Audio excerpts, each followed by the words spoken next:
उनको इन सब चीज़ों पर निगरानी रखनी चाहिए। हमारे प्रदेश के मुख्यमंत्री श्री योगी आदित्यनाथ जी को भी इसकी जानकारी होनी चाहिए। नहीं, मंदिर दो दो बार आते थे हफ्ते में, उनको नहीं पता चला? क्यों नहीं पता चला? उनको भी पता चलना चाहिए। ऐसा नहीं है, उनको पूरी जानकारी का विवरण उनके पास होना चाहिए। एक एक इतना चंदा इकट्ठा होता है, हजारों करोड़ रुपए चंदा आ चुका अब तक। एक एक चीज़ का विवरण उनको लेना चाहिए। क्यों नहीं लेना चाहिए? एक एक चीज़ का विवरण उनके पास होना चाहिए। दुख है मन में? बहुत भयंकर दुख है भैया। राम को छल लिए, राम के पैसे को चोरी कर लिए। भैया इसमें तो इनके मन के अंदर ही खोट है। आज नहीं कल ये खोट फूट के आएगा बाहर जरूर। भगवान से चोरी की है इन्होंने, भगवान का पैसा चोरी किया है। आज नहीं कल ये भुगतेंगे उसको। अयोध्या वाले कितने आहत है, कितना नाराज हैं आप इस कर्म से? सब खड़े हैं, देखिए लाइन में, सबसे पूछिए, सब बताएंगे कितने दुखी हैं। सबका मन बहुत दुखी है। ठीक है, और भी लोग हैं, आप बताएं, ये राम के चढ़ावे को जिस तरह से चोरी किया है लोगों ने, बतौर अयोध्यावासी मन कितना आहत है?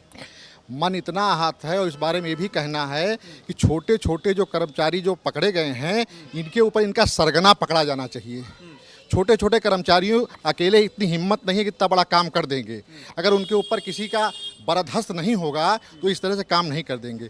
पूरी अयोध्या को इन लोगों ने बदनाम कर दिया है और अयोध्या वासियों को बदनाम किया है। अयोध्यावासी परेशान हैं इनके वजह से।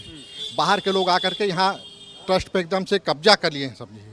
ये हाल है। तो कम से कम जो बड़े बड़े लोग हैं, जो बड़े बड़े घड़ियाल हैं, उनको पकड़ा जाना चाहिए, तभी कुछ हो पाएगा। कौन है बड़ा घड़ियाल? अब इसको आप लोग खुद पता कर लीजिए भाई, हम लोग कह नहीं सकते हैं। आप लोग पता करिए, इन्वेस्टिगेशन का विषय है।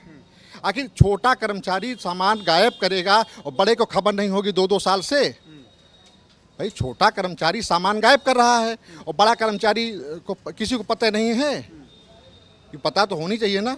बिना सबके मिले कोई काम तो होता नहीं है कि अकेले छोटा कर्मचारी, छोटी मोटी बात ही जो मीडिया में आ रही है, लाखों करोड़ों की बात है, ये गायब हो जा रहा है, पता ही नहीं चल रहा है। जब तक बड़े लोग नहीं इसमें पकड़े जाएंगे कुछ नहीं होगा।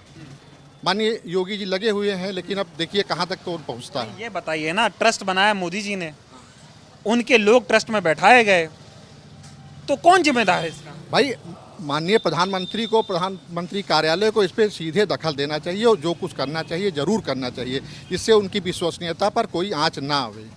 हाँ, लेकिन गड़बड़ तो हुआ ना, बहुत ज़्यादा गड़बड़ हुआ है। हाँ, अयोध्या के लोगों की विश्वसनीयता खत्म हुई है। हाँ, और छोटे छोटे लोग फंसाए जा रहे हैं, बड़े बड़े लोग बचाए जा रहे हैं। तो मतलब ये तो वो हो गया ना, बैंक बना लिया राम मंदिर को कि पैसा निकाल के ले जाओ। अब आप इसको आप पूरी तरह से बैंक ही बना लिया जी, निकाल के ना ले जाओ, जो आवे वही ले जाए, वही उन्हीं के लोग जो आवे पैसा ले जाएं, और कोई पुरसा हाल नहीं है। अभी आपने कहा महाराज जी, योगी जी लगे हैं, ये बताओ, चंपत राय सारा करता धरता है उसके, गोपाल राव उसके करता धरता है, अनिल मिश्रा करता धरता है, उन लोगों पे एफआईआर दर्ज नहीं हुई है, एफआईआर 8 लोगों पे दर्ज हो रही है, तो योगी जी को नहीं दिख रहा है? अगर ये एक बात मीडिया ऐसे पूछती रहे तो बहुत अच्छा रहेगा, और कम से कम सही जो प्रमुख लोग हैं वो सामने आ जाएंगे।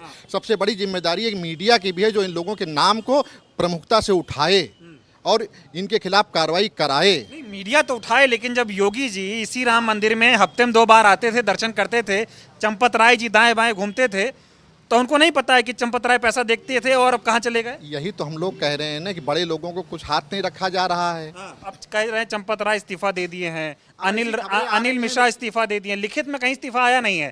तो ये तो सब प्लानिंग है ना सर। चुपचाप इस्तीफा दो, निकल जाओ, झोला लेके चले जाओ, कोई झोला चक नहीं करेगा। राम भक्त ये स्वीकार करेगा? कतई नहीं स्वीकार करेंगे। अयोध्या वाले इसको स्वीकार नहीं करेंगे, नहीं करेंगे। हाँ, वो जानते हैं, अयोध्या वालों ने इसके लिए बाकायदे प्रतिबंध सहा है, बाकायदे लड़ाई लड़ी है, बाकायदे जेल गए हैं। 1990, 89, 90 जब से कार्यक्रम हुआ, हम लोग इसमें लड़े हैं और जेल गए हैं और हर कार्यक्रम किए, लेकिन ये सब चीज़ें हम लोगों ने देखा नहीं है। अयोध्या का कोई प्रमुख व्यक्ति उस ट्रस्ट में शामिल नहीं है, सब बाहर के लोग शामिल हैं, जिन्होंने संघर्ष हमारे हिसाब से बहुत कम संघर्ष। ये बताओ, साफ साफ बताएं आप, कहा जा रहा है कि आरएसएस का कब्जा हो गया है मंदिर पे? भाई इसको हम भी मान सकते हैं, वहाँ और कोई है ही नहीं है आरएसएस के अलावा। आरएसएस के अलावा कोई है ही नहीं है। तो ये सारा पैसा आरएसएस के पास जा रहा है। अब ये तो आप लोग पता लगाइए कहाँ गया, कौन ले जा रहा है, तो आप लोग बताइए ना। यहाँ से गया, ऐसी खबरें मीडिया में आ रही हैं, और गया जरूर है। गया जरूर। हाँ, कहाँ गया ये तो आप लोग पता लगाइए कहाँ गया। मतलब लेकिन कलंकित कर दिए लोग, बिल्कुल कलंकित कर दिया अयोध्या को। लेकिन अयोध्या कभी कलंकित नहीं। यहाँ के लोग मजबूत हैं, यहाँ के लोग ईमानदार हैं, भगवान राम के वंशज हैं, उनके चरणों में आस्था है। आप लोग पता लगाइए पैसा गया कहाँ। किस कुछ तो आप लोगों को समझ आता है, बुद्धिजीवी हैं आप लोग। आप पता लगा के बता दीजिए कि हम लोगों ने चुराया है, जिसने लिया होगा कहाँ गया है, किस काम में आया है, आप लोग पता लगाइए।